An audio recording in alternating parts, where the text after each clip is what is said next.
নমস্কার সকলকে বন্ধুরা, বাংলাদেশ প্রিমিয়ার লিগ বিপিএল এর গ্রুপ স্টেজের একদম শেষ ম্যাচ মানে ৪২ নম্বর ম্যাচটিতে মুখোমুখি হতে চলেছে ফরচুন বরিশাল এবং চিটাগং কিংস। এবং আজকের এই ভিডিওতে ৪২ নম্বর ম্যাচটির টস প্রেডিকশন ম্যাচ প্রেডিকশন আমি তোমাদের সকলের সাথে শেয়ার করার চেষ্টা করব। তোমরা ভিডিওটাকে স্কিপ করো না, পুরো ভিডিওটা দেখো। আর ভিডিওটা যদি তোমাদের ভালো লাগে অবশ্যই একটা লাইক করো। আর এই বিপিএল এর বাংলাদেশ প্রিমিয়ার লিগটা এখন শেষের পথে এবং এরকম ধরনের ম্যাচ প্রেডিকশনের ভিডিও দেখতে চাইলে চ্যানেলটিকে তোমরা সাবস্ক্রাইব করে নিতে পারো। আর তোমরা যারা যারা আলাদাভাবে এই ম্যাচটির 100% winning match prediction match report জানতে চাও তারা অবশ্যই এই স্ক্রিনে দেওয়া হোয়াটসঅ্যাপ নাম্বারটিতে মেসেজ করতে পারো। যেখানে বন্ধুরা এই ম্যাচটি হতে চলেছে ঢাকাতে, তোমরা সকলেই জানো। বাকি প্রতিটা ম্যাচই গ্রুপ স্টেজের শেষ কটা ম্যাচ এবং প্লে অফসের ম্যাচগুলো ঢাকাতেই হবে, ঢাকার শেরেবাংলা স্টেডিয়ামে হবে। এবং এই ম্যাচটির জন্য এখানে 200 থেকে 220-র মধ্যে যদি টোটাল হয় আমার মনে হচ্ছে একটি খুবই ভালো টোটাল হতে পারে। আর বন্ধুরা, যেখানে ফরচুন বরিশাল এই বছর দুর্দান্ত পারফর্ম করেছে, এখনো পর্যন্ত তারা 11টা ম্যাচ খেলেছে, যেই 11টা ম্যাচের মধ্যে তারা মাত্র 2টো ম্যাচই হেরেছে, বাকি 9টা ম্যাচ কিন্তু তারা জিতেছে। এবং ফরচুন বরিশাল টিম এই মুহূর্তে পয়েন্টস টেবিলসের একদম ওপরে 1 নম্বর পজিশনে আছে। যেখানে বন্ধুরা ফরচুন বরিশাল টিম যেই 2টো ম্যাচ হেরেছিল সেই 2টো ম্যাচ তারা রংপুর রাইডার্স টিমের বিরুদ্ধে হেরেছিল।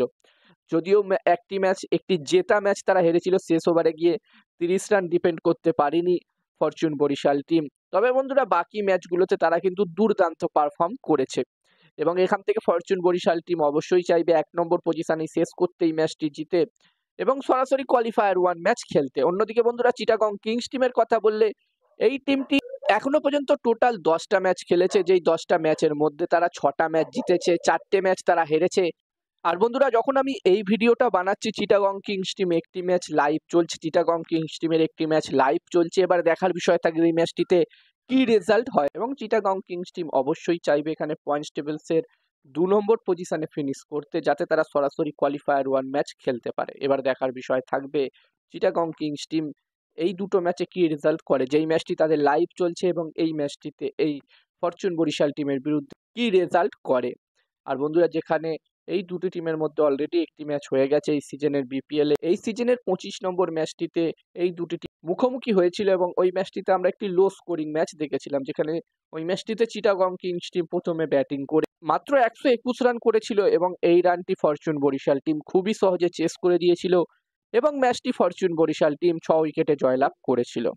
তো এখানে চিটাগং কিংস টিম চাইবে, কিন্তু অবশ্যই চাইবে এই ম্যাচটিতে ফরচুন বরিশাল টিমকে হারিয়ে তাদের আগের ম্যাচের বদলা নিতে। এবার দেখার বিষয় থাকবে কি হয়। আর এই ম্যাচটিতে আমি যদি আমার প্রেডিকশন তোমাদের সকলের সাথে শেয়ার করি, তো আমার যতদূর মনে হচ্ছে বন্ধুরা, ম্যাচটির প্রেডিকশন জানানোর আগে আমি বলতে চাই তোমরা যারা যারা আলাদাভাবে এই ম্যাচটির 100% winning match report match prediction জানতে চাও তারা অবশ্যই এই স্ক্রিনে দেওয়া হোয়াটসঅ্যাপ নাম্বারটিতে মেসেজ করতে পারো। এখানে এই ম্যাচটির 100% winning match report match prediction তোমরা পেয়ে যাবে। এবং এই কাজগুলোর প্রমাণ দেখতে চাইলে হাসান ক্রিকেট প্রেডিকশন টেলিগ্রাম চ্যানেলেও তোমরা জয়েন হতে পারো, ডেসক্রিপশনের লিংক আমি দিয়ে দিয়েছি। আর হাসান ক্রিকেট প্রেডিকশন একটি ইউটিউব চ্যানেলও আছে, তোমরা চাইলে ভিজিট করতে পারো। আর আমার যতদূর মনে হচ্ছে এই ম্যাচটিতে 42 নম্বর ম্যাচটিতে এখানে টস জিততে পারে চিটাগং কিংস এবং ম্যাচটিও জিততে পারে চিটাগং কিংস। আমার প্রেডিকশন রইল এই ম্যাচটিতে টস ম্যাচ দুটোই চিটাগং কিংস টিম জিতবে। এবার দেখার বিষয় থাকবে কি হয়। আর বন্ধুরা এখন সাউথ আফ্রিকা টি-20 লিগের পাশাপাশি ইন্টারন্যাশনাল টি-20 লিগ চলছে, দুটো টুর্নামেন্টের টস প্রেডিকশন ম্যাচ প্রেডিকশন আমি তোমাদের সাথে আমার টেলিগ্রাম চ্যানেলে শেয়ার করছি। যারা যারা জয়েন হওনি অবশ্যই জয়েন হয়ে যাও, ডেসক্রিপশনের লিংক আমি দিয়ে দিয়েছি। একদমই ফ্রিতে তোমরা এই দুটো টুর্নামেন্টের টস প্রেডিকশন ম্যাচ প্রেডিকশন পেয়ে যাবে। ভিডিও ডেসক্রিপশনে আমার টেলিগ্রাম চ্যানেলের লিংক শেয়ার করা আছে।